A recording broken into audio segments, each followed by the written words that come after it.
네, 오늘은 리플 XRP 얘기를 먼저 좀 해보도록 하겠습니다. XRP 시세 바라보고 있으면 참 다소 답답함이 느껴지죠. 여전히 0.5달러대 지지를 받을까 말까 하는 그런 모습을 보여주고 있습니다. 20일 지수 이동 평균이 0.52달러, 50일 단순 이동 평균이 0.55달러 부근이기 때문에 아직 갈 길이 멀다 라고 바라볼 수가 있고, 일단은 0.55달러 위까지 안정적으로 자리를 잡아줘야 0.6달러 이후 상황을 생각해 볼 수 있다라는 거. 그래서 아직 방향성이 완벽하게 세팅되기는 어렵다라는 것. 단기적으로는 이렇게 지금 상황 정리가 가능한 그런 모습입니다. 단기적인 시세는 어질어질하게 느껴질 수 있는데, 최근 들어서 특히 최근 일주일 사이에 리플랩스의 어떤 아시아 확장 전략 상황이 상당히 흥미롭다라는 점들이 곳곳에서 포착이 되고 있습니다. XRP 중장기 대응하시는 분들에게는 굉장히 의미 부여가 가능한 그런 포인트 지점이 아닐까 생각되기도 하는데, 먼저 SBI VC 트레이드가 XRP 레저의 밸리데이터로 합류를 하면서 직접 노드 운영을 시작을 해버렸습니다. 아시는 분들 잘 아시겠지만 SBI는 리플의 가장 큰 외부 후견인 역할을 해왔던 스폰서죠. 사실상 리플의 아시아 전략, 중동 전략을 확장함에 있어서 가장 직접적인 도움을 줬던 게 SBI라고 할 수 있고, SBI VC 트레이드는 SBI 산하의 암호화폐 거래소입니다. 그러니까 SBI 금융그룹의 계열 거래소인 거죠. 그런데 이번에 XRP 레저 노드 운영에 직접 참여하기로 했다라는 소식. 아예 그냥 직접 플레이어로서 들어가겠다. 단순히 투자만 하고 연결만 시켜주는, 비즈니스 파트너를 연결만 시켜주는 그런 역할이 아니라 우리 직접 들어갈래 해버린 거죠. SBI 홀딩스 참 일본에서는 그래도 나름 일본의 JP 모건 이런 평가도 표현도 받는 그런 곳인데, 리플랩스의 초기 투자자입니다. 초기 투자자이고 지금도 외부 투자자 중에 가장 많은 지분을 가지고 있는 곳이 SBI입니다. 리플이 비교적 단기간에 글로벌 확장성을 전폭적으로 만들어 나가는 데 있어서 1등 공신이라고 할 수 있는 곳이죠. SBI. 특히 이제 요시타카 기타오 SBI 회장 이런 얘기를 많이 했었죠. 2025년까지 일본 여러 은행들이 XRP를 사용하도록 계획을 세웠다. XRP는 암호화폐 가운데 최고 자산이다. 이런 얘기를 2018년, 2019년 이때 많이 했었고, 이런 얘기들 때문에 사실 국내 우리나라에서 리플 인기가 엄청 그때 많았었잖아요. 지금은 약간 호불호가 갈리는 종목으로 평가를 받고 있는 모습도 분명히 있지만, 사실 2018년, 20년 이때는 리플 한국인이 가장 사랑하는 암호화폐 리플 XRP 뭐 이런 설문조사 결과가 되게 일상적으로 느껴질 정도였는데, 그런 어떤 분위기를 조성하는 데 있어서 가장 직접적인 역할을 했던 인물 가운데 한 명으로 꼽을 수 있지 않을까 생각되기도 합니다. 그러니까 이 회사 자체가 되게 재밌어요. 그래서 SBI 자회사 중에 하나인 모닝스타 같은 경우에는 2019년부터 이미 XRP를 통해서 배당금을 지급을 하고 있습니다. 100주 이상을 가진 주주들을 대상으로 100주당 2,500엔 규모의 XRP를 배당을 하고 있습니다. 되게 재밌죠? 그래서 뭔가 SBI 입장에서는 앞으로 근미래에 펼쳐질 어떤 XRP의 활용도에 있어서 다양한 실제적인 유스 케이스를 되게 적극적으로 만들어 간다. 이렇게 자체적인 평가도 가능한 그런 모습들을 이 오야붕 요시타카 기타오 회장을 필두로 보여오고 있는 그런 전폭적인 곳. 그런데 이번에 SBI 계열 거래소인 VC 트레이드가 리플 레저, XRP 레저에 직접 노드 운영자로 참여를 하기 시작했다. 되게 재밌는 흐름이 아닐까 싶기도 합니다. 그런데 재밌는 거는 SBI 자체가 일본에서 가지고 있는 금융 대기업으로서의 위상이 어느 정도 탄탄하기 때문에 옆에서 누구랑 놀고 있는지를 보면 이것도 재밌어요. 2022년 11월에 JP모건이 퍼블릭 디파이 테스트를 성공했다. 이렇게 밝힌 적이 있었거든요. 이때 이 블록체인 플랫폼이 폴리곤이었어요. 그래서 폴리곤이 엄청 주목도를 받았었는데, 이때 누구랑 같이 했냐면 일본 SBI 홀딩스와 싱가포르 DBS 은행과 함께 하면서 이미 AV 프로토콜을 통한 실시간 상호 교환 성공, 그러니까 디파이와 관련해서 토큰화, 자산의 토큰화와 관련해서 JP모건이 얼마나 진작부터 이런 테스트를 하고 있었는지, 얼마나 성공적으로 하고 있었는지, 얼마나 지금 전폭적으로 또 이어가고 있는지 그런 것들을 바라볼 수 있으면서 동시에 이런 것들을 이 지역 세력 자본이잖아요. 이 제도권에 들어와 있는 세력급 자본들 이런 것들이 다 그냥 짜옹하면서 같이 놀고 있었다라는 거죠. 그래서 SBI 홀딩스가 이런 식으로 또 JP 모건과도 연계가 돼 있는 그런 상황. 특히나 이제 SBI를 얘기할 때 좀 전통적으로 봤을 때는 그 시작점이 소프트뱅크였잖아요. 그래서 소프트뱅크가 SBI의 어떤 투자 설립에 있어서 가장 결정적인 역할을 했었고, 그래서 처음에는 SBI라는 이름 자체가 이 소프트뱅크 인베스트먼트의 약자다라고 했다가 2005년에 완전히 소프트뱅크가 지분을 정리하면서 스트래테직 비즈니스 이노베이터로 약자의 변경이 이루어졌었죠. 그래서 지금도 물론 우호적인 협력 관계, 기타오 요시타카 회장이 젊었을 때 이런 얼굴이었네요.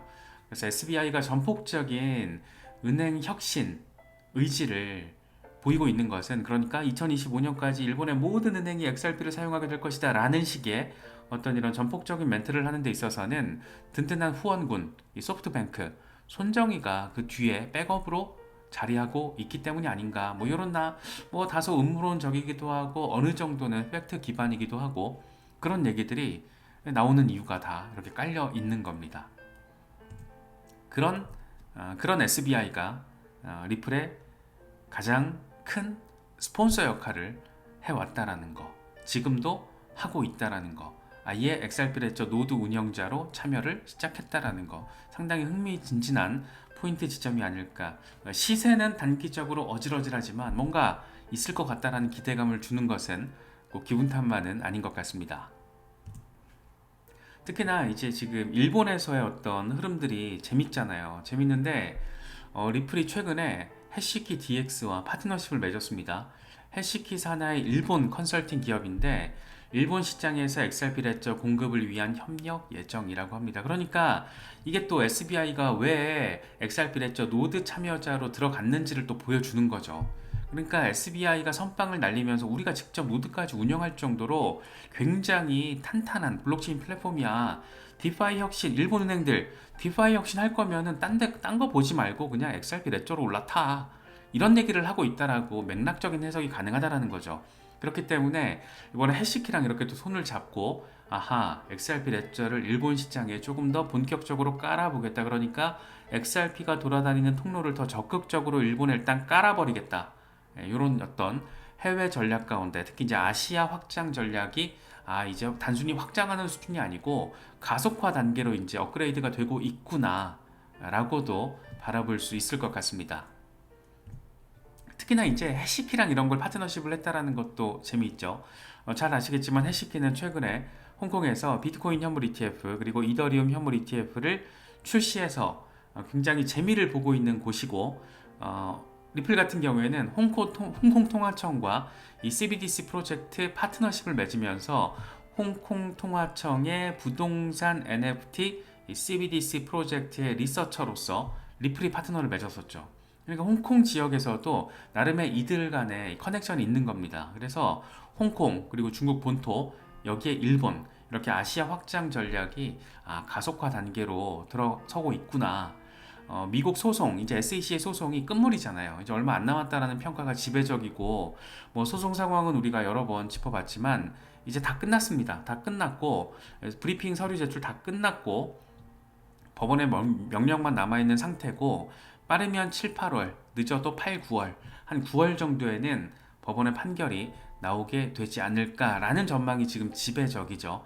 통상 이 정도 상황을 놓고 아날리사 토레스 판사가 지금까지 시간을 막 질질 석 달 이상 끈 적은 별로 못 본 것 같아요, 기억에. 그래서 한 9월 정도로 이제 소송이 마무리가 된다라고 하면 내년부터는 이제 정말 적극적으로 어떤 방식으로든 소송이 어떤 결과로 나오든 일단 미국 시장은 그렇게 가는 거고, 그 판결 결과에 따라서 기대하건대 약식 재판 수준 정도는 충분히 나올 수 있지 않을까.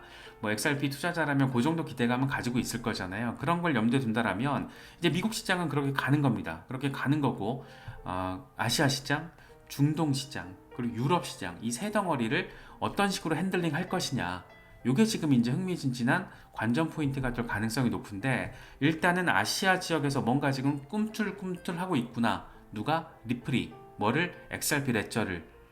요런 분위기가 지금 최근 한 일주일 정도 상황에서 굉장히 적극적으로 이야기들이 나오고 있는데, 요게 다 맥락적으로 다 연결돼 있다라는 거, 그런 해석이 가능하다라는 거, XRP 홀더분들은 참고하시면 좋을 것 같습니다. SBI가 진짜 무서운 게 뭐냐면, 일단 R3의 대주주이기도 합니다. 그러면서 XRP 기반의 국제 송금, 이 필리핀, 베트남, 인도네시아 이렇게 순차적으로 확대를 할 것이다. SBI 레밋과 SBI 리플 아시아. SBI 리플 아시아는 SBI랑 리플이 만든 합작 회사. 이렇게 제휴를 맺어가지고 XRP 기반으로 필리핀, 베트남, 인도네시아의 국제 송금을 순차적으로 확대하겠다. 이런 얘기를 작년 9월에 이제 발표가 됐던 겁니다. 그래서 각국 은행 계좌와 XRP 연동 송금 서비스를 이미 9월부터 시작을 했고, 해당 국가 은행 계좌를 통한, 이게 중요하거든요. 해당 국가의 은행 계좌를 통한 국제 송금 비중이 지금 높아서 XRP의 국제 송금 솔루션 도입이 가속화될 것이다. 이게 중요하죠. 그러니까 은행 계좌를 통해서 이미 엄청 활발하게 국경 간 송금이 지금 아시아 지역에서 이루어지고 있잖아요. 그거는 외노자들, 해외 노동자들의 사이즈만 보더라도 이제 알 수 있는 거고, 그거를 은행 계좌와 XRP가 직접 연동을 통해서 별달리 뭐 거래소라던가 뭔가를 통하지 않고 은행 계좌가 있으면 은행을 통해서, XRP가 그러니까 XRP 레저가 백본 기술이 되는 거죠. 그런 어떤 큰 그림을 이미 그리고 있다라는 거. 재밌습니다. 이런 걸 생각을 해보면, 요시타카 기타오 회장이 왜 2025년까지 일본의 여러 은행들이 XRP를 사용하도록 계획을 세웠다라는 말이 다 이렇게 또 맥락적으로도 함의를 가지고 있다라고 우리가 해석할 수가 있지 않나 싶어요.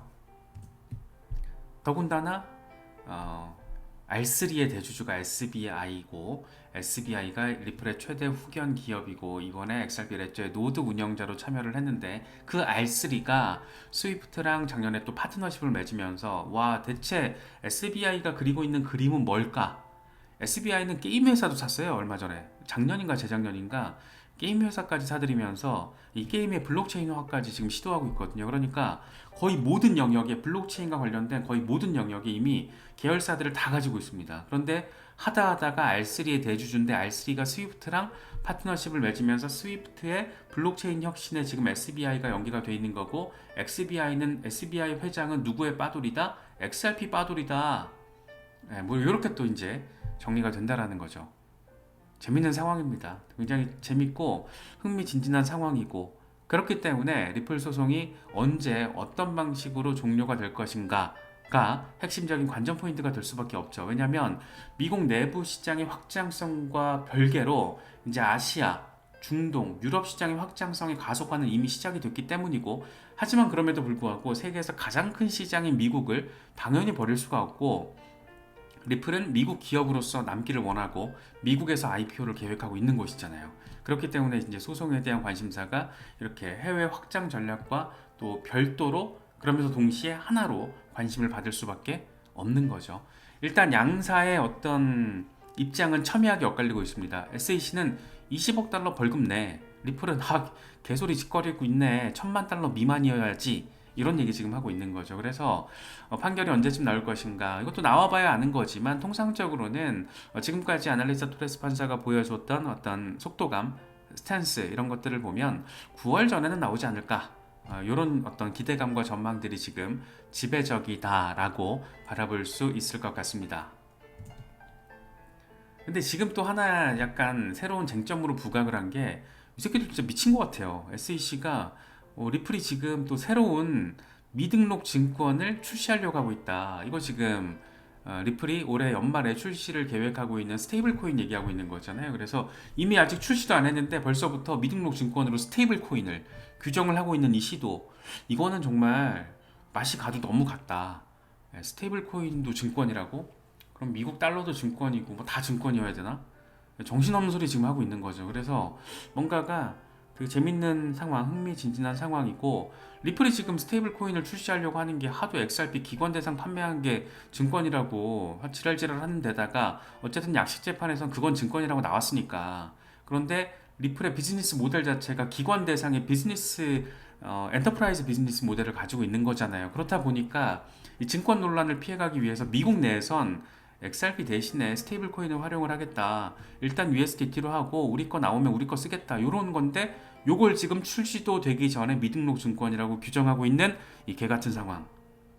뭐 이런 생각이 드는 것은 그 기분 탓만은 진짜 아닌 것 같습니다. 그래서 지금 여러 측면에서 SEC의 시도 자체가 밥그릇 다툼 양상이라는 게 펼쳐지고 있고 이런 전반적인 우악스러운 규제 이슈가 또 조금 더 줌아웃해서 바라보면 미국 대선으로 또 연결이 되는 거잖아요. 그래서 미국 대선을 통해서 특히 이번에 바이든 행정부가 더 우악스러운 정책 스탠스를 보여주는 와중에 트럼프는 크립토를 수용하겠다 이렇게 공개 지지 선언을 처음으로 해버렸습니다.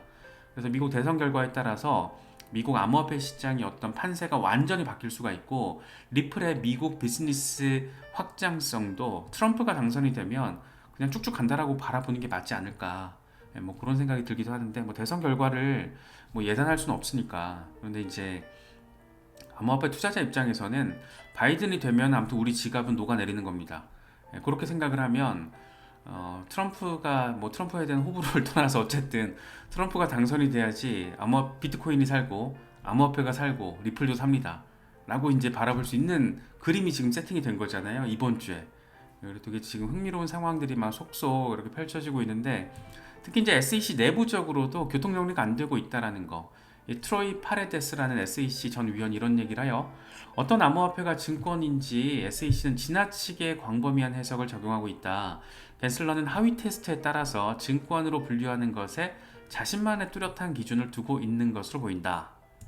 특정 자산을 증권으로 분류할 수 없다라면 이건 SEC의 관할 범위를 벗어나게 된다. 밥그릇 다툼 얘기를 하고 있는 겁니다. 그래서 관할권 문제는 여전히 SEC가 해결해야 될 과제로 남아 있다. 이걸 지금 누가 해결해 줄 것 같냐면 트럼프가 당선되면 트럼프가 해결해 줄 것 같아요. 되게 지금 골 때리는 상황인데 아무튼 그런 그림이 됐습니다. 내가 당선되면 SEC를 통해서 암호화폐 사용을 단속하지 않을 것이다 라고까지 직접적으로 멘트를 때렸잖아요. 그래서 일단 뭐 암호화폐 투자자의 규모가 엄청난 스윙부터의 역할을 하실 수 있을 정도는 아니지만 의미 있는 수준의 영향력은 분명히 미칠 가능성이 높고 이미 현실에서도 어느 정도 드러나고 있다. 뭐 이 정도로 정리할 수 있지 않을까 생각됩니다. XRP 홀더분들 많이 계신데 여러 가지 또 긍정적인 얘기들도 많이 나오고 있으니까 너무 단기적인 시세 흐름보다는 특히 우리가 주간 차트, 월간 차트, 투익 차트, 뭐 3month 차트 여러 가지 다 짚어봤잖아요. 차트도 또 예뻐요. 차트도 예쁘기 때문에 소송과 관련해서 긍정적인 부분들 또 리플의 어떤 글로벌 확장과 관련된 의미 있는 소식들 이런 것들이 어느 순간 꽝 하고 맞아 떨어질 때 이럴 때 의미 있는 반등세를 시세적으로도 우리가 바라볼 수 있지 않을까 이런 부분들 참고하시면서 멘탈 케어 잘 하실 수 있으면 좋겠습니다.